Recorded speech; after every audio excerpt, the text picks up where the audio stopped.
Going against Big Brother. Yeah. What's that kind of? What does this game mean for your family, and what's gonna? I mean, do you have a lot of tickets being sold, and kind of what's that gonna be like? I mean, I'm asking around for tickets from my teammates and everything. I got my whole family, cousins, aunties, second cousins, grandma, grandpas, everybody's coming. So we definitely, me and my brother, obviously want to do good for our family and stuff like that. And I'm just excited. I FaceTime him 2 days in a row. I'm gonna FaceTime him again and just let him know what's up and just obviously trash talk him because that's how it is in the family. We always have confidence in one another. So yeah.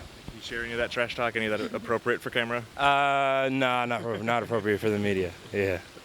Have you been keeping up with him throughout the season, and what are those conversations kind of like? I mean, yeah, I always keep up with him. I want to see him do better than me all the time. I obviously want that. He pushes me, and I push him. So I call him after his great games, and I let him know what's up, and I'll be like, only 156 yards or whatever he had.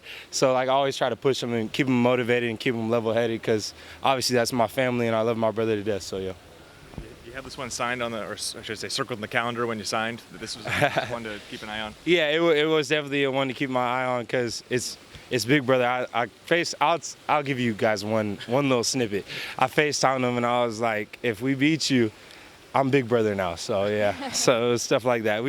It's like a little trash talk, but he's fun. He's a funny guy, and I just love his presence. And when we're together, it's good to be together.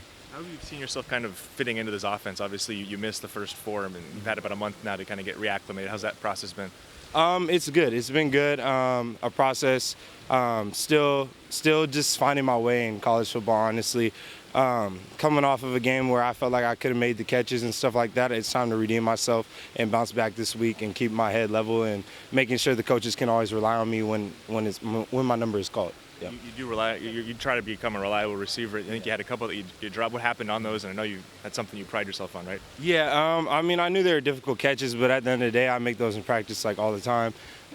So I don't know. Honestly, I can't even tell you. I was really upset with myself, but at the end of the day, you always got to think next play, because if you just let that linger on in your head, it's going to affect the rest of your game. And I didn't have the most snaps, but I had to get going, and when my number was called, I should have been a more reliable source. Candy corn, is it good? Candy corn? Not a big fan of candy corn, if I'm gonna be honest. I'm more of a candy cane type of guy. Oh. Yeah. Christmas. If Coach Cristobal was dressing up for Halloween, what would he dress up as? What would be a good costume for your coach? I don't. Probably I see him as like a ghost or something, because ghosts are scary, and not saying Coach Cristobal is scary, but he does have that intimidating factor sometimes. So yeah. Do you remember what your favorite Halloween costume was growing up?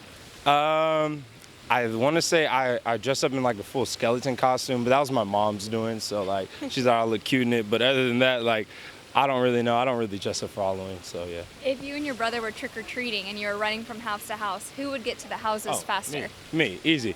He's not beating me there. I'll trip him or something. Like he has the long legs, long arms, long strides, everything, but I'll trip him or something. Make sure I get my edge on him. So yeah. Does your brother give you advice? I mean, what has some of that advice been over the last few years? Yeah, he's always giving me advice. Like he's gone to my passing tournaments. He's gone to my high school games. Like he's always been a supportive brother, and I'm very grateful for him. And his advice has been key for me, just through the recruitment process, through everything.